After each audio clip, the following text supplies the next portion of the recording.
సరిపోవు. నెక్స్ట్ నా మీద కోపం తెచ్చుకోకుండా ఉత్తేజ్ గారు వచ్చి మాట్లాడవలసిందిగా కోరుతున్నాము. నేను కోపం తెచ్చుకోను. వేదికకి నమస్కారం.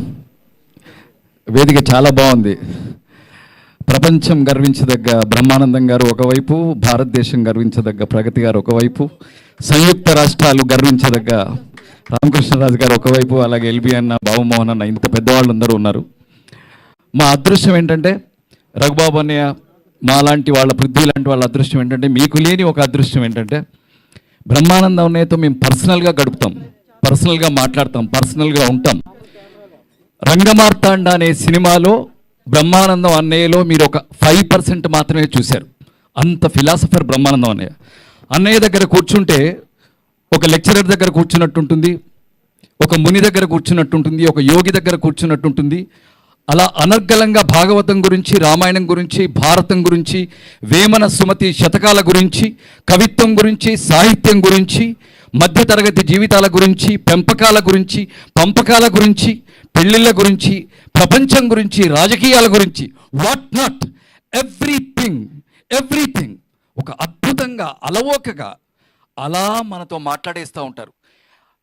అలాగే రఘుబాబు అనే ఎంతమంది అన్నారు, నిజంగా కూడా కొందరిని చూసి కొన్ని నేర్చుకోవాలి. సినిమా వాళ్ళు సన్నబడగానే, సినిమా వాళ్ళు ప్రాపర్గా ఒక షేప్లోకి రాగానే చాలామందికి, మన వాళ్ళందరికీ వాళ్ళందరూ ఇంట్లో కూలీలు ఉంటారా, వాళ్ళకు జ్యూసులు ఇస్తారా, వాళ్ళకు హ్యాపీగా ఎప్పుడంటే అప్పుడు, సో అందుకని సన్నబడతారు.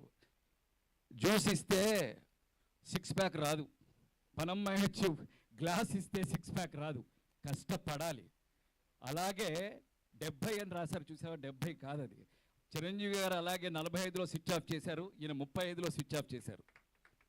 స్విచ్ ఆఫ్ చేయకుండా ఇలా ఉండరు. ఈయన బ్రహ్మానందాన్ని చూశాను, ఇంటి ముందు నుండి ఇంట్లో కిచెన్ దాకా పరిగెడతారు. ఈయన నమ్ముతారా? లుంగి కట్టుకొని ఇలా ఎత్తుకొని, అరే నేను పరిగెడుతున్నాను చూడరా అంటారు, పరిగెడతా ఉంటారు. అలాగే అన్నయ్యను కూడా ఒకసారి చిరంజీవి గారిని ఊహించండి, ఉదయం 6 గంటల నుంచి ఎవరో ఒకరు, ఏ ప్రెస్ వాళ్ళో, ఏ అభిమానో ఎవరో, రాత్రి 12 గంటల వరకు ఆయన ఇలాగే ఉండాలి. బ్రహ్మానందం కూడా ఇలాగే ఉండాలి. అలాగే ఉంటారు వాళ్ళు. అంటే లోపల ఎంత మానసిక శక్తి ఉంటే వాళ్ళు ఇలా ఉండగలరు.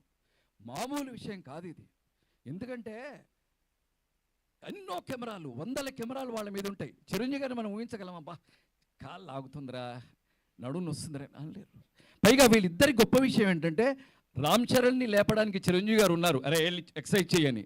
అలాగే గౌతమ్ని, సిద్ధుని లేపడానికి కూడా ఇంట్లో బ్రహ్మానందం గారు ఉన్నారు. కానీ బ్రహ్మానందం గారికైనా చిరంజీవి గారికైనా వాళ్ళే సైనికులు, వాళ్ళే కమాండర్. బ్రహ్మలే వాకింగ్ చేయి, చిరంజీవిలే వాకింగ్ చేయి, అలా వాళ్ళను సుశిక్షిత సైనికులుగా చేసుకున్నారు. కాబట్టి ఇంత ఆరోగ్యంగా, ఇంత హెల్తీగా మన ముందున్నారు. 70 ఏంటి, ఎన్నో వసంతాలు చూస్తూనే ఉండాలి.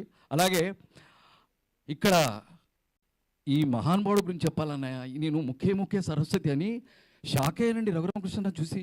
యూట్యూబ్లో ఉంటుంది చూడండి, సినిమా నాలెడ్జ్ ఉంది ఈయనకి. నేను ఓన్లీ రాజకీయాలు అనుకున్నాను. బాబోయ్, పాతాళ భైరవి ఎడిటర్ ఎవరు, పాతాళ భైరవి కెమెరామెన్ ఎవరు, అందులో పాటలు పాడింది ఎవరు, రాసింది ఎవరు, మల్లీశ్వరి, ఎనీథింగ్ వాట్ నాట్, దాగుడు మూతలు, గుండమ్మ కథ, మళ్ళీ ఏది తీసుకున్నా చెప్పేస్తారండి. సినిమా అంత అభిమానులు ఉన్నారు కాబట్టి, మీలాంటి ప్రేక్షక దేవుళ్ళు ఉన్నారు కాబట్టి, అన్నయ్య ఇలా ఉన్నాం, అందరం ఇలా ఉన్నాం. అన్నయ్య గురించి నేను ఎప్పుడు ఏదో ఒకటి పుట్టినరోజుకు రాస్తూ ఉంటాను. ఇది రాసేసి ఆపేస్తాను, చదివేసి.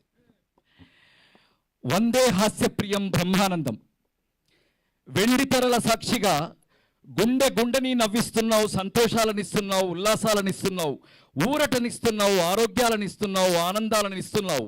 ఇన్నిస్తున్నావని మాకు, ఇంతెంత పంచుతున్నావని మాకు. స్వేదం చిందించే కష్టజీవులని కేరింతల కవ్విస్తావు, మధ్యతరగతి బ్రతుకుల్లో మందహాసాల మధుమరిస్తావు, నోట్లని, కోట్లని, ఎస్టేట్లని సైతం కిసుక్కున నవ్విస్తావు, కోల్పోతున్న వాళ్ళ జీవితాలని వాళ్లకు గుర్తు చేస్తావు. మా ఆనాటి పసోళ్ల గోరుముద్దలకి గగనసీమ చంద్రయ్య తాయిలం అయితే, మా ఆనాటి పసోళ్ల గోరుముద్దల గగనసీమల చంద్రయ్య తాయిలం అయితే, ఈనాటి పసోళ్ల గోరుముద్దలకి వెండితెల బ్రహ్మయ్యే తాయిలం. ఈ జన్మకిది తీరని రుణం బ్రహ్మయ్య. నీ నుదుటన ఓ గీత గీసి నిన్ను మా కంపిన పుణ్యానికి ఆ పరమాత్ముడే నీ పరమ ఆప్తుడంటూ, నీ అడుగుని, నీ నుడుగుని, నీ గొడుగుని, నీ ప్రతిభని, నీ ప్రయాణాన్ని, నీ పురస్కారాల్ని ఏవీ నీవు కావంటూ అన్నింటినీ వీలునామాలుగా అన్నీ ఆయనవేనంటూ రాసిస్తున్నవా దేవదేవుడికి. మేమే కాదు, ఆ పరమాత్ముడు రుణపడిపోతున్నాడు నీకు. ఇంకొక పేపర్ ఉందా? లేదుగా. Okay, thank you, love you. Thank you sir, thank you so much for your valuable words. And next మాట్లాడడానికి మనల్ని రోజు నవ్వించే